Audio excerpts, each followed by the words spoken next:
In questo momento, mentre state guardando questo video, ci sono decine di italiani in Tunisia chiusi dentro una casa che non sopportano più e non possono andarsene. Non perché manchino i soldi, non perché abbiano cambiato idea sulla Tunisia, ma perché hanno firmato un contratto d'affitto che li tiene lì, inchiodati fino alla scadenza. E se provano ad andarsene prima, si vedono richiedere tutte le mensilità che restano. Nessuno gliel'aveva spiegato. Il punto è che quel contratto poteva essere scritto in un altro modo e chi glielo ha messo davanti lo sapeva benissimo. Lasciatemi partire da una distinzione che quasi nessuno fa e che invece cambia tutto. Un'agenzia immobiliare sulla carta dovrebbe tutelare le due parti, chi affitta e chi entra a vivere.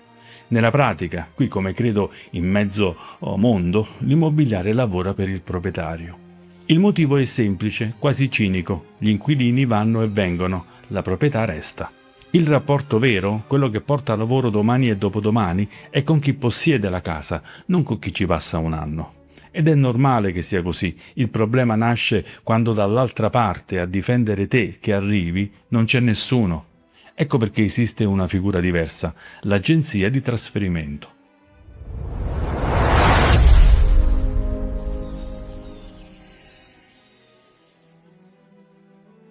Il suo mestiere non è piazzare una casa, fare trasferimenti di massa e redigere 2 moduli. Il suo mestiere sei tu. E qui arriva la cosa che voglio farvi sapere, perché è quella che quasi nessuno vi racconta. Un contratto d'affitto si può scrivere in modo che protegga anche l'inquilino, non solo il proprietario. Non è un favore, non è una gentilezza, è una possibilità concreta, se chi ti segue conosce le leggi e ha voglia di usarle a tuo favore. In Tunisia esiste un principio che tutela l'inquilino e ruota attorno a una parola precisa: il godimento dell'immobile. Detta così, tu paghi per vivere in quella casa e per usarla davvero.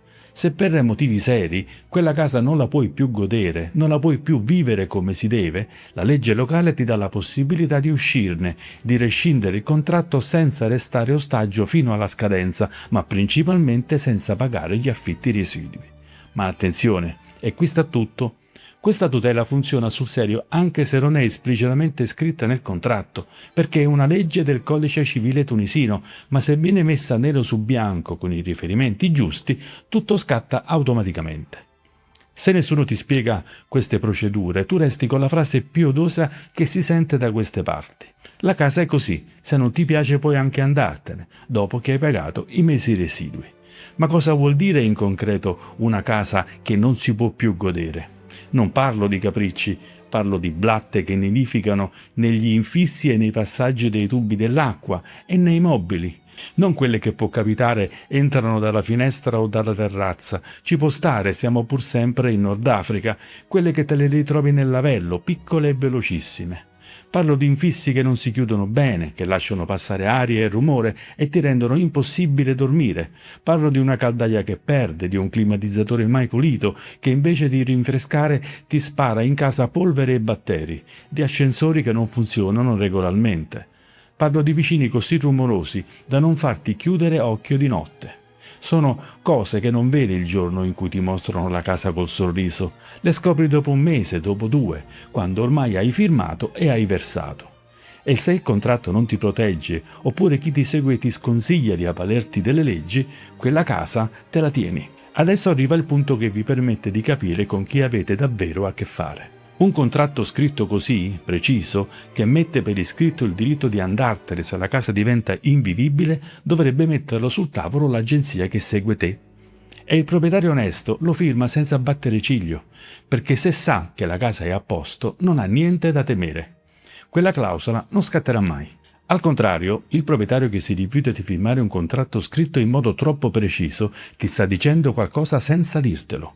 Ti sta dicendo che forse quella casa un problema ce l'ha, che lo sa e che ha paura che tra 1 mese o 2 salti fuori e tu te ne vada in un momento che a lui non conviene. Chi è in buona fede non ha nessuna ragione per rifiutare. Chi si rifiuta, quello è un campanello d'allarme che dovete ascoltare. E allora la domanda da farsi non è soltanto quale casa mi piace di più, è un'altra che viene prima. Chi mi sta seguendo si sta prendendo la briga di tutelarmi oppure si limita a farmi firmare quello che gli mette in mano l'immobiliare?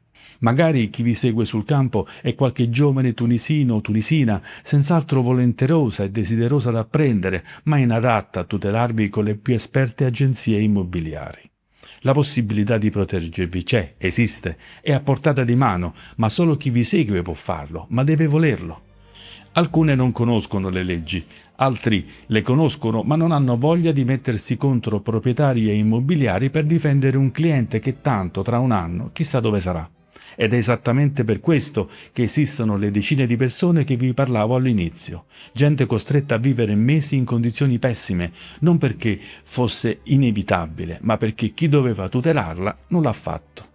E non di rado sono proprio quelle agenzie che descrivono il loro operato come l'unico preciso e perfetto, ma che evidentemente sentono solo le loro campane. Raccontatemi le vostre esperienze dirette nei commenti, senza fare nomi però, altrimenti devo nasconderlo, che ne discutiamo insieme. Io la vedo così e con TS Tunisia lavoro proprio in questo modo. Il contratto lo curo io, con le tutele che servono, perché chi arriva a Monastir non debba mai sentirsi rispondere arrangiati fino alla scadenza. Che si può fare? Che affittare case in Tunisia possa significare vivere protetti e non col fiato sospeso, questo volevo che lo sapeste.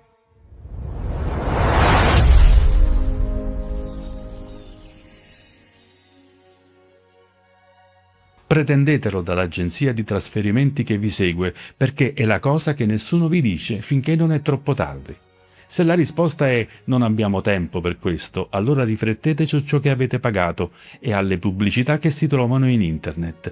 Pubblicizzare il fatto di seguire i pensionati significa poi metterlo in pratica nelle problematiche della vita reale. Se siete arrivati fin qui, una domanda ve la lascio.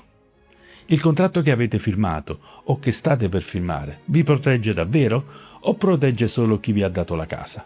Pensateci.